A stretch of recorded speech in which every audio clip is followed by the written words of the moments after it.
Hello everyone, Zeno here. Here to bring part 3 of What If Team RWBY and JNPR went back to Red vs Blue. Link down description of the fanfiction of this What If. Listen here YouTube. I do not own anything and this is not a scam. Chapter 5, One New Message. Outpost 17B, Valhalla, Red Base 2554. Red Team, Teams RWBY and JNPR. Premise: Sarge gives the Huntsman a tour of Red Base. Caboose's new project gets an upgrade. Teams RWBY and JNPR followed the Reds into an elevator inside Red Base. Sarge pushed the only button in the elevator that read something in Spanish, implying that Lopez was the one who built it. The door then closed and began its descent. A few seconds later, it opened into a hallway. The large group turned the corner into a massive room. The room was huge, almost big enough to fit the Beacon cafeteria inside. To the side was a ramp that led to the ground. The floor was covered with a holographic grid. "Whoa," said Ruby, breaking silence of the Huntsman. But Weiss was unimpressed. "So you're telling us that you created a simulation room, capable of creating real-life holographic objects, but couldn't get across a canyon just to steal a flag," she said. "Actually Lopez was the one who made this," said Simmons. "Also, we did manage to steal the flag. So you know, suck it Blue." "So why did you make this?" asked Blake. "Well, I came up with a new design for a new weapon for the Jeep. So I had Lopez construct this room to test the final schematics. Now check it," said Sarge. He then pushed a few buttons on a console and the grid on the floor projected a Jeep, some barrels, and a radio antenna. "Okay, now that was pretty cool," said John. "Thank you." "Wait," Pira spoke, "why not just make the car itself, Sarge? Lopez is building it right now. But sometimes you just gotta go for style points." "Hurrah. So, what else can it make?"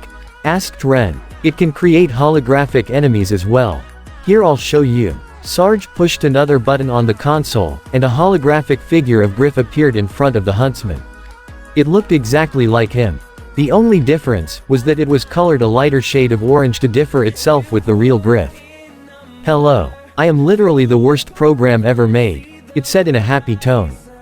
Young and Nora began to laugh, as they realized Sarge programmed the hollow Griff to act stupid in his image. "Looks like someone still hasn't used Google Chrome," Simmons groaned. "I even installed holographic simulations of Grimm," said Sarge. The Huntsman froze when they heard what he said. "Are you sure that's safe, Sarge?" asked Blake. "Yes it is, I'll show you right now." Just then, a Ursa Major appeared in the room. Ruby drew crescent rose into its side form. However, the creature didn't move. "Why isn't it attacking us?" asked Pira. "I haven't ordered it to engage us," replied Sarge, as he pushed a button, and the Ursa disappeared. "Come on, let's head back up." The group returned to the surface, and exited the base's rear entrance, where they were surprised to find Donut standing there talking with Lopez. "Eggs Benedict Arnold Palmer. Donut, you're back. You look fine," said Sarge, as he noticed the pink soldier. "Oh hey Sarge. I am, and I did switch to a new armor polish. Glad you noticed." "No," replied Sarge, "I meant you're okay." "Oh, and while you were dehydrated, and over at Blue Base, some guests have arrived." He then points to teams RWBY and JNPR. "Hey Donut," said Ruby, who slightly waves at him. "Hey guys, long time no see. I see you brought some friends along. The name's Franklin D. Donut." John then spoke. "I'm John, this is Pira, Ren, and Nora." "Alright, now that introductions are complete," said Sarge, "I need you Donut to tell me everything you know while you were at Blue Base. Let's get you debriefed." "That sounds like fun," replied Donut. "Boy, things have really changed around here." "That's not what I meant," shouted Sarge. Teams RWBY and JNPR were left with Griff and Simmons, and were still confused at the pink soldier's innuendo. "What was that about?" asked Ren. "Oh right. Donut as well, let's just say he's fabulous, and leave it at that," replied Simmons. Blake then noticed one of the crates nearby started to move, on its own. "Hey Pira, you're not using your semblance on that crate over there, are you?" she asked. "No," replied the Spartan, "but that is strange. The crate moved past Sarge, who was still talking to Donut, and toward the back door of base. Once there, it stopped, and Caboose emerged from behind it. In his hands was a strange purple object. He then ventured into red base. "What are you up to, Caboose?" Ruby asked herself. "Let's go see what he's up to," said Yang. Agreed. Teams RWBY and JNPR began towards the door when Sarge stopped them. "Hey, where are you kids going?" he asked. Nora thought up a quick lie. "Oh, we were just wondering if we could check out your hologram chamber again. We promise not to break anything." "Very well, go on," replied the red soldier. The huntsman walked into the base, and down the hallway leading to the elevator to the hologram chamber, where they found Caboose waiting for the door to open. "Hey Caboose, what are you doing?" asked Blake. Caboose turned around suddenly. "Ah. Bad kitty. Go away. Shoo. All of you," he said, trying to brush them off. But the huntsman didn't budge. Caboose," said Ren, rather confused at the soldier's sudden change in attitude. "Go away. I'm busy. Also don't tell Red Sergeant or Griff that I'm borrowing their hologram chamber." "Come on Caboose. What's wrong?" asked Ruby. The soldier looked at them, and realized that getting them to leave wasn't gonna work. "Donut told me about the Red's new simulation room, so I thought it would help me with my super best friend project," he explained. "I'm sorry," said Weiss. "Super best friend project." The huntsmen were confused at what he just said. "Oh, I'm using parts from the crashed ship, and Tex's robot body to build a better body for Epsilon," said Caboose. "Wait," said John, remembering that name. "Epsilon, the AI you and the Reds were supposed to turn over in exchange for your freedom and new base." "Yes, you kept it," screamed Weiss, "you big idiot." Weiss tried to grab the unit out of Caboose's hands. But as she tries to, the blue soldier hauls off and sucker punches her in the side, and sends her flying all the way to the end of the hallway. He then takes Mertenaster, which he got before punching Weiss, and points it at the huntsman, while also pulling out his assault rifle. "Whoa whoa. Stay calm Caboose," said Ruby, as she and the others reached for their respected weapons. "Washington told me not to give it to them." Caboose explained, "I know that Epsilon has Church's memories. So I just have to build him a new body, and bring him back. Please just let me do this," he said. The huntsman thought for a moment, and finally came to a decision. "All right," said Yang, "but we want to come with you. This is why we came after all." "Okay, let's go," Caboose said happily, as they all headed into the elevator. The group then reached the hologram chamber, and traveled to main floor. "Nothing here," said Caboose. "This room is boring, boring, boring, boring, boring." He was trying to mimic an echo in the room. Just then the Epsilon unit began to make a funny noise. "What's up with that thing?" asked Pyrrha. "Epsilon sush," said Caboose, who was yelling at the memory unit. But the thing still kept making a noise. "Epsilon, seriously stop it." Suddenly, the unit unfolded itself into a triangular platform. A green light began to glow from it. Slowly, Caboose approached the unit, while RWBY and JNPR followed slowly, as they were trying to process what just happened. An image appeared from the unit, in the form of a man in green armor, similar to Caboose's. "It's you," Caboose shouted to the holographic soldier. "Hello Caboose," it said. "It seems fitting to say that it's good to see you again. Although, technically that is untrue." "Caboose," said Blake worriedly, "who or what is that?" "This is Delta. He's an AI fragment from a bigger AI that was Church. I thought he was gone. I thought he was erased, in the electronic thing, whose name some people have trouble remembering," replied Caboose, who began to trail off in his sentence due to his stupidity. "Actually, Delta began, this is not Delta. We simply thought you would be most comfortable to speaking to Delta." "We?" asked Ren. "What's that supposed to mean?" Nora added. "Yes, Epsilon strongly remembers all the other AI fragments. When Alpha went insane, Epsilon carried the burden of those memories." Delta explained, "We can appear as anyone from our memories, in this case, Delta. Who, from Caboose's stories, was a trusted source of information. Therefore, we thought it best to take his likeness for this conversation." "Oh, that makes sense," agreed Caboose. "Oh, I almost forgot. Delta, these are my friends. They call themselves Team RWBY. Yes, I am aware of who they are. All except for those 4, and the one with white hair. Epsilon Delta replied, as he pointed to Team JNPR, and Weiss. Wait, how do you know us? We never met you before. Asked Yang. Caboose has been telling me stories of the Alpha's past. Particularly of the Alpha's time as a simulation trooper in Blood Gulch. Including you people. Afterwards, Epsilon's memories of that time returned. And how do you not know me? Asked Weiss. I was with them. Oh right. You see, I never really like Weiss, because she seems mean, so I left her out of most of the stories. Said Caboose, but Epsilon will recover the memories of you eventually. Dang. Said Yang, you just got rejected by Caboose, Weiss. Everyone started to snicker slightly, making Weiss a little annoyed. Don't be pests, she said. Epsilon Delta began to speak to Caboose again. We regret that we'll not be able to appear or communicate with you outside of this room. So you must listen carefully, Caboose. Delta waited for a response from the blue soldier, but he just stood still and stared at the hologram. Caboose? Asked Pyrrha, puzzled on why he hasn't answered yet. Caboose or you? I am listening carefully, he replied. Meaning that he was just being silent to hear what Delta had to say. Alright, Delta began, it can be hard to tell. Caboose, we need you to find a way to help us. Washington said, that when Epsilon was recovered, its memories could be used to hurt the people who tortured Alpha. Okay. Washington will not trust us, and our recent attempts at building a new body have failed. We had a fire, shouted Caboose. Wait, what? Blake spoke up. We remember that, Caboose. Your friend from Red Team described the location of a strange energy source. Delta explained. Oh, that's where Tucker is, Caboose added. Wait, Tucker. I thought he was dead. Said Weiss. Who's Tucker? Asked John. We'll explain later, said Yang. Delta began to speak again.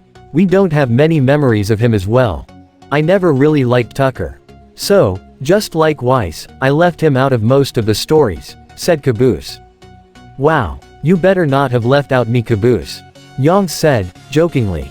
So what was Tucker doing there? RWBY asked Delta. The freelancer project found a location of intense energy.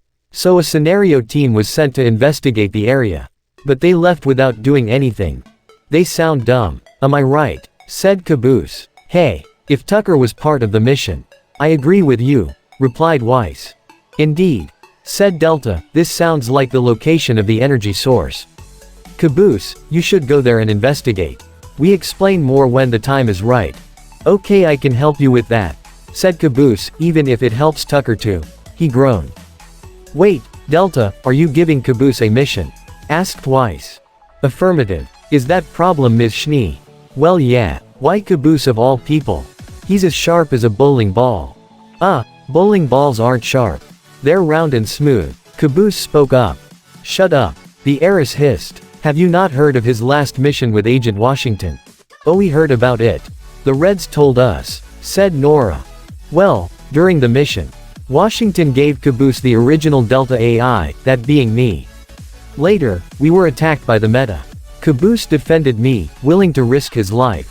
I put a lot of trust in him. He will not fail. That actually seems a lot like Caboose. RWBY agreed. Thank you, Ms. Rose. We have to go now.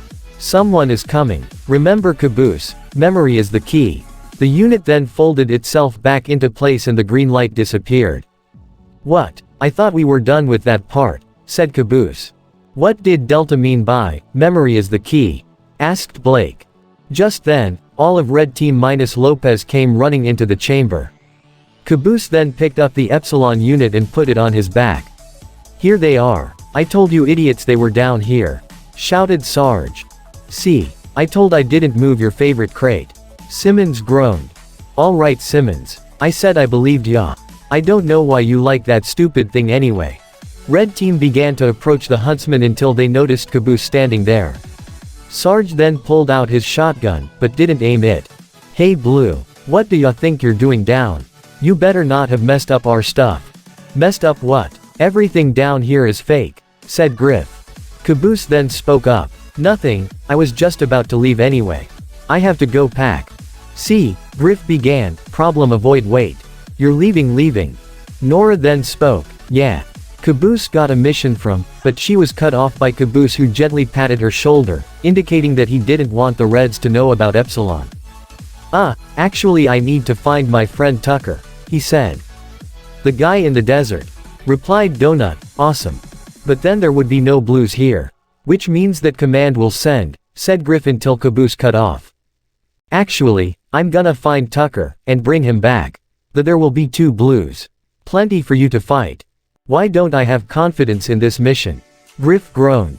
You and me both, Weiss added. Don't worry, I have faith in Caboose, Ruby announced. Of course, of all people you do, said John jokingly. Yeah, it sounds super dangerous, but I'm sure I can manage. Caboose began saying, I've done dangerous before and I've always come out fine both physically and. Caboose then stopped talking, making everyone look confused at him.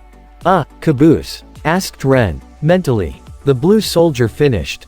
Yeah, this not gonna work, Griff announced. He then turned to his fellow soldiers. Hey Sarge, permission to go on the blue stupid mission. This comment surprised everyone. What? Everyone shouted. Don't you see? If he dies on this mission, and let's be honest, when he dies on this mission, that means the blues won't be in command's records yet. Well, that's not good, said Sarge, who for the first time, was agreeing with Griff. That's terrible. It's like he doesn't even exist, Ruby added humorously.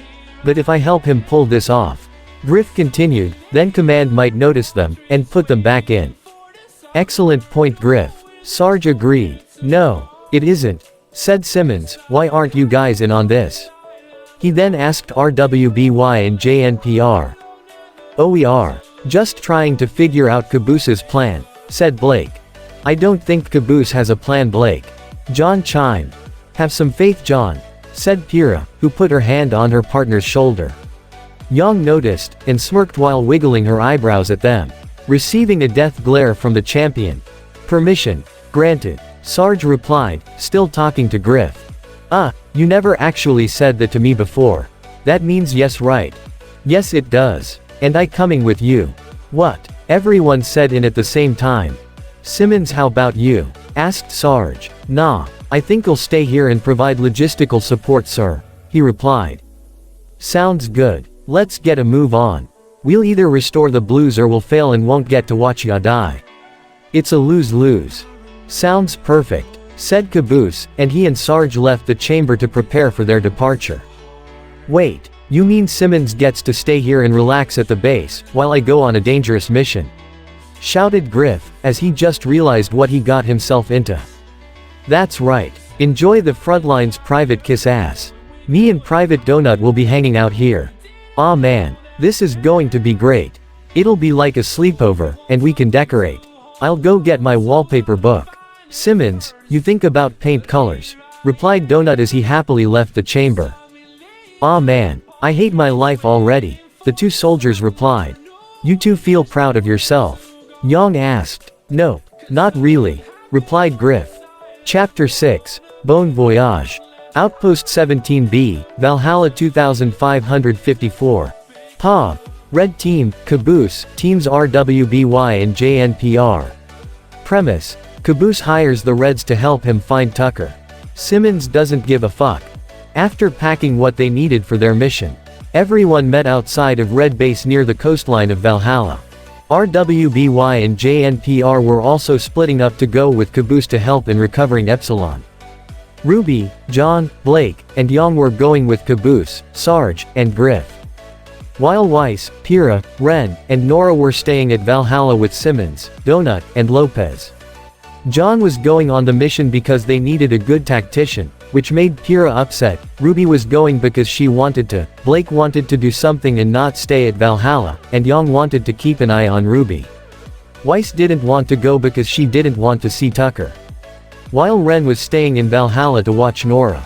Now get these water cans cleaned up while we're gone, Simmons, Sarge said as he was packing the warthog. How much water did you need to drink, Donut? I was in a desert. Don't judge me, replied the lightish red soldier. Maybe we should learn from that and bring some water ourselves, Griff recommended. Nonsense. It'll just slow us down, Sarge remarked. Slow us down more than dehydration? John asked confused. Or death by dehydration, Griff added, I don't know smartass. Let's say we try. I'll kill ya, then dry you out. Who wants Griff jerky? That's disgusting, said Weiss. No thanks, I already had donuts for breakfast, replied Caboose. Wait, what? Said Griff, who thought that donut made beef jerky out of him. Alright, let's get going. You kids ready? Sarge asked 4 huntsmen. All set, said Ruby, as she loaded some dust rounds into her side. Hey John, can I speak to you for second? Pyrrha asked. Oh, sure, he replied. I'm all set, Caboose replied to Sarge. Where's your stuff, Caboose? Blake asked, as she noticed that the soldier didn't have any bags with him. All he had was the Epsilon unit, which he was still hiding from the Reds. Oh, I only carry a washcloth and 6 toothbrushes. Caboose replied casually.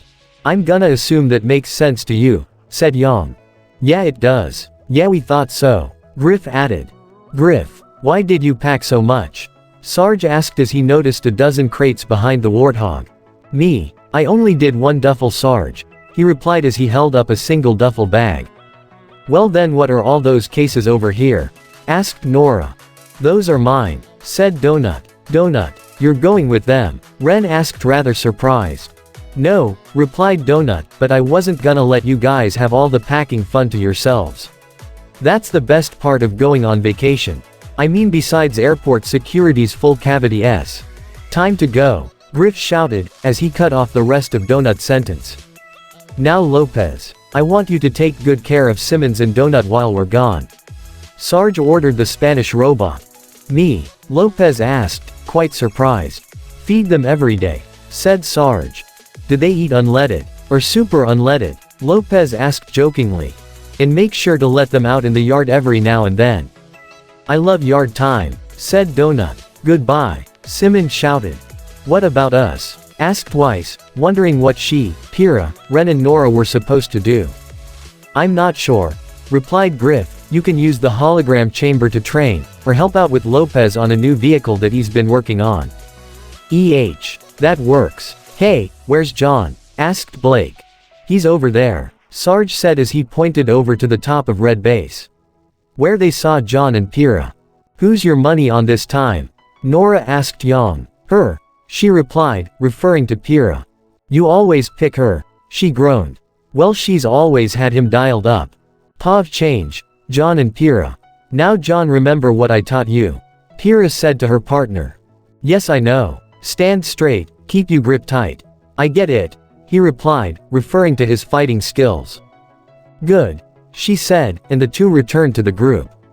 You ready, John? Ruby asked. Yep, let's get going. Don't worry, Pyrrha. Vomit Boy will be back in one piece. Yang teased. Pyrrha blushed, which caused Griff to chuckle slightly, along with Simmons. Hey Sarge, how are we gonna get to Tucker if there's no room in the Jeep? Asked Blake. Everyone then turned to realize that the Warthog had room for only 3 passengers. The driver, passenger, and 1 to man the turret. I've got us covered, said Sarge. He pulled out a small remote, and pushed a button on it. Instantly, 4 additional seats appeared, in between the turret, and the driver and passenger. Nice, said Yang. I had Lopez install this while we were packing. Sarge explained. Now men, if I don't make it back from the mission, bury me and Griff as far apart as possible. What makes you think I'll be dead? Griff asked. Sarge then turned around to face Griff, and just stared at him. Never mind. He groaned as he realized what Sarge was thinking of doing to him while on the mission. He then jumped into the driver's seat of the Warthog, and turned on the radio, which started to play the Jeep's only Mexican song. All aboard, Sarge shouted as he climbed into the front passenger seat. John and Ruby behind them, and Blake and Yang behind them. Caboose manned the Warthog's turret. Hey, be careful with the new gun. It hasn't passed any real-world testing yet, Sarge said when Caboose climbed on the back. It hasn't passed any fake world testing. Simmons shouted, it's passed 0 tests. Which means the enemy can't possibly know about it, Simmons. Yeah, right, Weiss groaned. We'll be back as soon as we help the Blue. Then we'll kill him. Guys, I really appreciate this, said Caboose. Ah, you're welcome, Caboose, Ruby replied. See you guys soon, said John as the Warthog began to move. Try not to get into any trouble, Sarge added. The warthog then drove straight into the lake and underwater, leaving everyone at the base. Good luck, Donut shouted. Did they just drive into the water? Ren asked rather puzzled. Yeah, but they'll be fine. I know of it, said Donut. Simmons then ran up onto the top of Red Base towards the gravity lift that shoots people out into the middle of the canyon. Hey Simmons, where are you going? Asked Nora. To blow up Blue Base, he replied simply. I think that's what Sarge meant by not get in trouble, said Weiss. I don't give a fuck, Simmons shouted as he was shot out of the lift. Rude, the heiress muttered. Pav change, Desert Temple. The drive was rather simple. The only problem was that Caboose had to use the bathroom 5 times. They were only underwater for about a few minutes, and upon resurfacing, they arrived at a large desert. It was hot. Super hot. In fact, it was so hot, John nearly passed out due to wearing his hoodie and armor. Luckily, the AC in the Jeep worked pretty well, so everyone was cooling off. Yeehaw! Both Sarge and Yang shouted as Griff made a jump over a hill. I told you to take jumps bigger than my yeehaws, said Sarge. Okay. This looks like the place, guys, Griff announced. They began to approach a large temple-like structure. Near the end was a large tower, and closed door to get inside. Near the entrance was encampment, and large vehicle, that could be used as a base. Be careful, Griff, said Blake, we don't want to get spotted. Halt, said a loud voice. I spoke too soon, Blake muttered. I think we've been spotted, Caboose announced. Punch it, Griff, Sarge ordered. You are attempting to access a restricted dig site, said the voice, and you have entered a minefield.